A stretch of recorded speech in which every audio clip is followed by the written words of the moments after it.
Adilabad RIMS లో junior డాక్టర్ల నిరసనలు కొనసాగుతున్నాయి.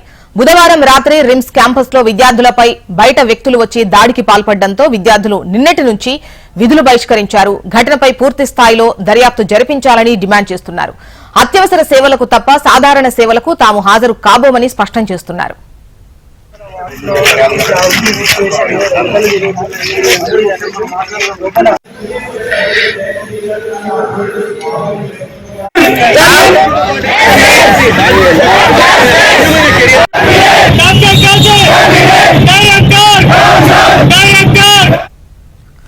ఆదిలాబాద్ పట్టణంలోని రిమ్స్ మెడికల్ కళాశాల ఆవరణలో బుధవారం అర్ధరాత్రి ఘర్షణకు కారకులైన దుండగులను వెంటనే అరెస్ట్ చేయాలని విద్యార్థులు నిరసన చేపట్టారు.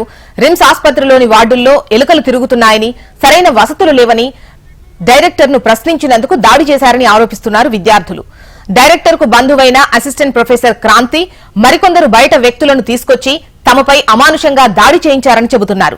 తమపై దాడి చేసిన అసిస్టెంట్ ప్రొఫెసర్ క్రాంతిని విధుల నుంచి తొలగించాలని, రిమ్స్ డైరెక్టర్ను మార్చాలని మెడికోలు డిమాండ్ చేస్తున్నారు.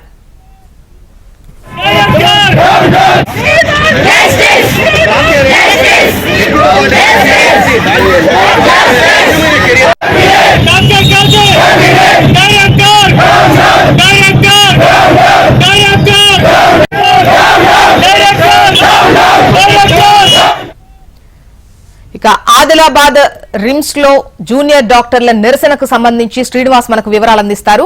శ్రీనివాస్, జ్యోత్స్న, రెండో రోజు కూడా ఆదిలాబాద్ రిమ్స్ లో జూడాల ఆందోళన కొనసాగుతుంది. మొన్నటి రోజు అర్ధరాత్రి పూట ఏదైతే జూనియర్ డాక్టర్స్ అయితే మెడికల్స్ ఉంటారో అక్కడ ఉన్నటువంటి క్యాంపస్ వద్ద జరిగిన గొడవలో అసిస్టెంట్ ప్రొఫెసర్ కు సంబంధించిన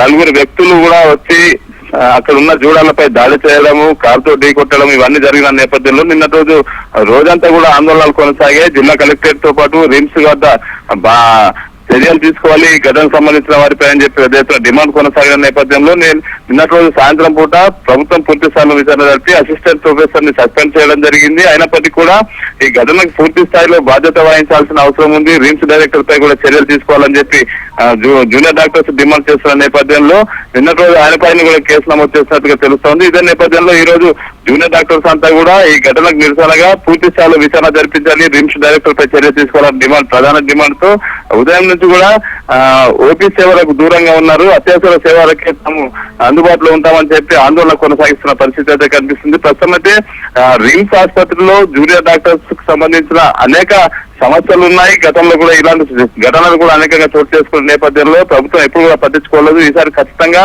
తమ సమస్యల్ని పరిష్కరించాలి. ఏదైతే క్యాంపస్ పరిసర ప్రాంతాల్లో చేపట్టాల్సిన ఏదైతే కండిషన్స్ ఉన్నాయో వాటిని కూడా అప్లై చేయాలి. ఎవరు అంటే ఇతరులను బయట వ్యక్తులను లోనికి రాకుండా టైమింగ్స్ పాటించాలి, సెక్యూరిటీ పెంచాలని చెప్పి డిమాండ్ వస్తున్నది. అదేవిధంగా చూసుకుంటే జూనియర్ డాక్టర్స్ కు ఇక్కడ పనిచేసే ప్రొఫెసర్స్ మధ్య కొంత సహాయత కుదరలేని పరిస్థితుల నేపథ్యంలో అనేకంగా ఇబ్బందులు తలెత్తుతున్నాయనే విషయంపై కూడా చాలా రోజుల నుంచి కాంప్లైంట్స్ నడుస్తా ఉన్న పరిస్థితి. ప్రస్తుతం అయితే ఈ రోజు అత్యవసర సేవలు మినహా ఓపీకి తాము అందుబాటులో ఉన్నామని చెప్పి జూనియర్ డాక్టర్స్ పేర్కొంటూ ఆందోళనకు మాత్రం దిగిన పరిస్థితి. జ్యోత్స్న, రైట్ శ్రీనివాస్, మరి దీనిపై డైరెక్టర్ గాని, ఎందుకంటే అసిస్టెంట్ డైరెక్టర్ క్రాంతే దీని వెనక ఉన్నారు, ఆయన్ని తీసేయాలి అని చెబుతున్నటువంటి క్రమంలో వాళ్ళు ఏమైనా స్పందించారా, సంజాయిషి ఇచ్చుకున్నారా? రిమ్స్ డైరెక్టర్ తో పాటు మరి కొంతమంది ప్రొఫెసర్స్ కొంతమంది గ్రూపులుగా విడిపోయి స్టూడెంట్స్ ఏదైతే జూనియర్ డాక్టర్స్ ఉన్నారో మరికొంతమంది మొదటి సంవత్సరం 2వ సంవత్సరానికి సంబంధించిన మెడికోస్ ఉన్నారు. వీళ్ళ పట్ల గ్రూప్స్ గా విడిపోయి ఎవరి వేతనం వాళ్ళు చెల్లించే పరిస్థితి కొనసాగుతుంది. ప్రస్తుతం అయితే తనకు ఎలాంటి సంబంధం లేకున్నా, తనకు ప్రమేయం లేకున్నా తనను కావాలని ఇరికించారని చెప్పి రిమ్స్ డైరెక్టర్ పేర్కొంటున్నారు. మరోపక్క చూసుకుంటే రిమ్స్ డైరెక్టర్ ప్రోత్సాహంతోనే అసిస్టెంట్ ప్రొఫెసర్ మరో 5 బయట వ్యక్తులు కలిసి జూడోలపై దాడి చేశారని చెప్పి మరోపక్క కూడా ఆందోళన కొనసాగుతుంది. ప్రస్తుతం అయితే 6 కేసులు నమోదయ్యాయి. ఏదైతే రిమ్స్ డైరెక్టర్ ఉన్నారో రిమ్స్ డైరెక్టర్ కూడా తన సన్నిహితులతో చెప్తున్నాడు. ప్రస్తుతం అయితే తనకి ఈ ఘటనకు సంబంధించి తన ప్రమేయం ఏమీ లేదు. క్రమశిక్షణ చర్యల కిందనే కొంతమంది మెడికోలని తాను పిలిపించాలి, మందలించాలని చెప్తా ఉన్న పరిస్థితి అయితే ఉంది. చూస్తున్నా. రైట్ శ్రీనివాస్.